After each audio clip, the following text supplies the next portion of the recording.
Mercedes hasn't been able to win the Austin GP, one that they desperately hoped they could win earlier this season. With just 3 races remaining, the team has a very small window of opportunity to reach the first win of the season. The desperate 2022 season that is threatening to be the worst for them ever since they made a comeback to the sport is something that they are going to want to forget fast, as the team's focus is now purely on the 2023 season. With that being said, there is some more information from Toto Wolff on what the car is going to look like in the next season, so don't go anywhere if you want to find out more.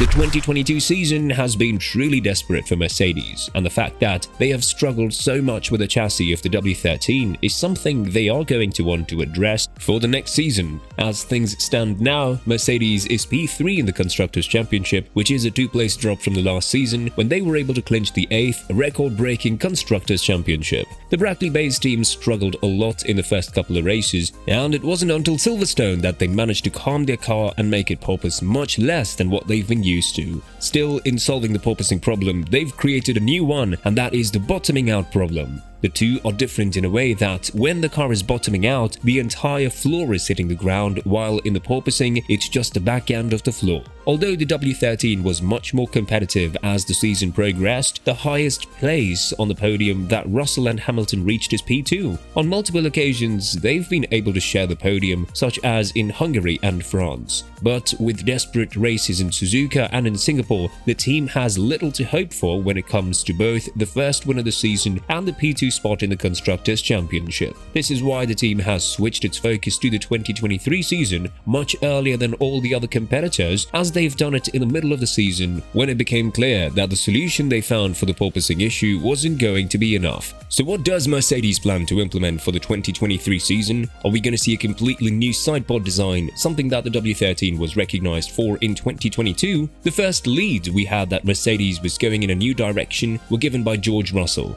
Earlier this season, he said that he is very confident in the direction that Mercedes is taking and that we might see a whole different version of the W14 when it flies in the pre-testing in Bahrain. When talking about the upgrades, Russell didn't want to say more than he should, saying that he wanted to stay ahead of the competition. This is what he had to say: "I think nothing is off the table. For sure, we've got a pretty unique design with the sidepods. It's not off the cards that we will continue with that design, but it is equally not off the cards that we will completely change philosophy. But ultimately, whether we have the wide sidepods or the narrow sidepods, that isn't the performance differentiator, there is more to it." Apart from Russell, Mike Elliott also pointed out the W13 as the most troublesome car that the team has ever built, but yet again he said that the W13 is used as a perfect learning tool when it comes to building the new car, the W14. According to Elliott, the difficulties that the W13 provided them were troublesome for the performance of the car, but very valuable when it comes to understanding what is wrong and learning what they can improve for the future. Therefore, it's safe to say that Mercedes understood that they got it all wrong for the 2022 season, and some drastic changes need to be applied to the car for the upcoming season. This is something that Russell said, and with Wolff saying that to turn the ship in this industry is a little bit like an oil tanker,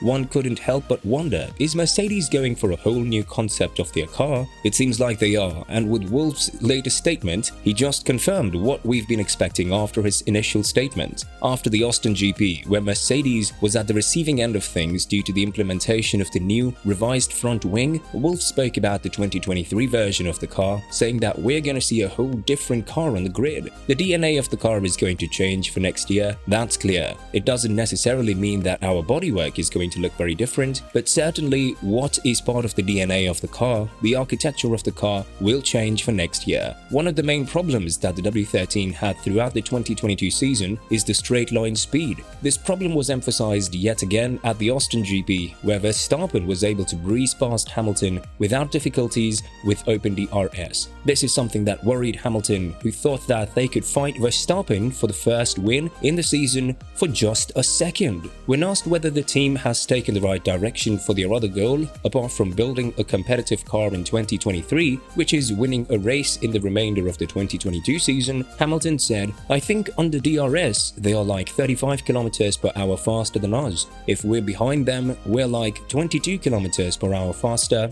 I think it is, with DRS on the back straight." so he came from a long way back. But even without the DRS, I think they are still something like 8 kilometers per hour up on us, so we've got a lot of time being lost on the straight, probably 4/10 at least a lap. And so we've got some improvements to make for next year's car. It goes without saying that Mercedes will have a hard time in the upcoming season, which is why they will have one super busy winter ahead of them. Still, there is one factor that could play in their favor, and that is the increased wind tunnel time. If Mercedes finishes third in the Constructors' Championship, they're going to have 14% more time in the wind tunnels, which is something they're hoping to utilize in the best way possible. When talking about this, Wolff added, "From that point, it was a significant disadvantage so far because all of 2021 we were the leading team and then we won the Constructors' Championship. So all of the first half of 2022 we had 7% less wind tunnel time than the 18 months before of Red Bull and much less than Ferrari. Now it swings the other way around. Compared to Red Bull, we're gonna have 14% more if we finish third, so that overtime is exactly what the regulations were designed for, to give us the potential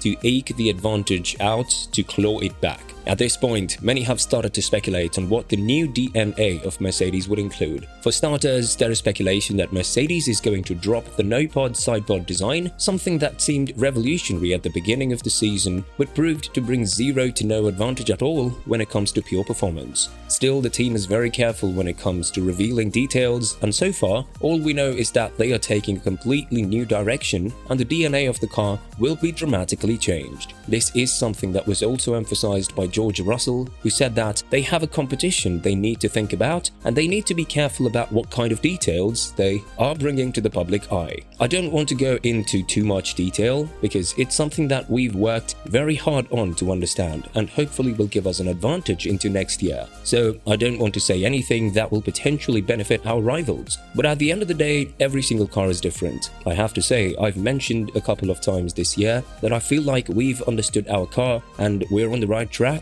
But we have been set back with a couple of oddities that we weren't expecting. But I think we've had enough races now that we've gone through so many different scenarios that I can't really imagine there's going to be another one that catches us by surprise. We've had the porpoising issues, we've had the ride issues, we've had the car touching the ground and damaging the floor issue. With that being said, what do you think is next for Mercedes? Do you think they have a legitimate chance of winning one race in 2022 and producing a competitive car for the 2023 season? Let us know in the comments below.